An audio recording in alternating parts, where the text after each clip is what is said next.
우리나라 부동산 가격이 5년 동안 25% 떨어지면 15년 전 겪었던 IMF 외환 위기와 같은 상황을 또 맞을 수 있다는 보고서가 나왔습니다.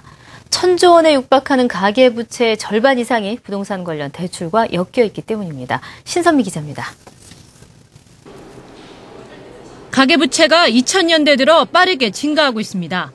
2011년 기준으로 GDP 대비 가계부채 비율은 89%, 2000년에 비해 34%포인트나 급증했습니다.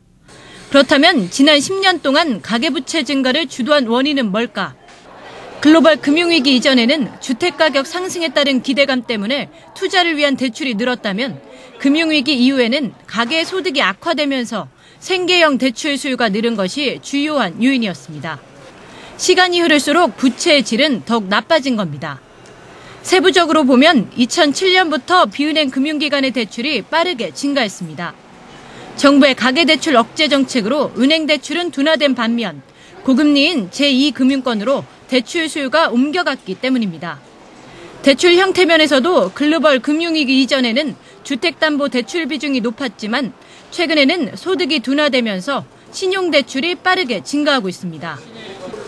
그렇다면 우리 경제의 뇌관인 가계부채는 앞으로 어떻게 될까? 2011년부터 2016년까지 5년 동안 부동산 가격이 25% 하락하면 15년 전 겪었던 IMF 외환위기와 같은 상황을 맞게 될 수 있다는 지적이 제기됐습니다.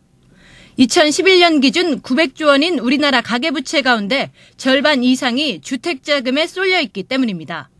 주택가격 시나리오 같은 경우에 그 충격이 어느 정도인지 좀 비교를 해드리려고 외환위기 때 그 주택가격이 얼마나 떨어졌는지를 좀 한번 보여드린 거거든요.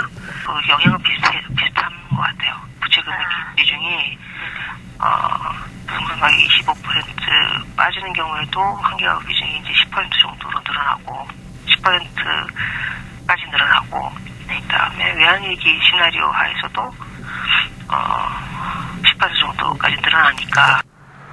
게다가 집값이 크게 떨어지면 가진 걸 다 팔고 월급까지 털어도 빚을 갚기 어려운 한계 가구가 28만 가구로 늘어나게 됩니다.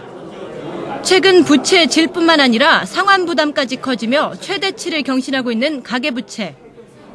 자산 가격 하락이 또 다른 위기를 불러올 수 있다는 자료가 나와 우리 경제에 경종을 울리고 있습니다. 한국경제TV 신선미입니다.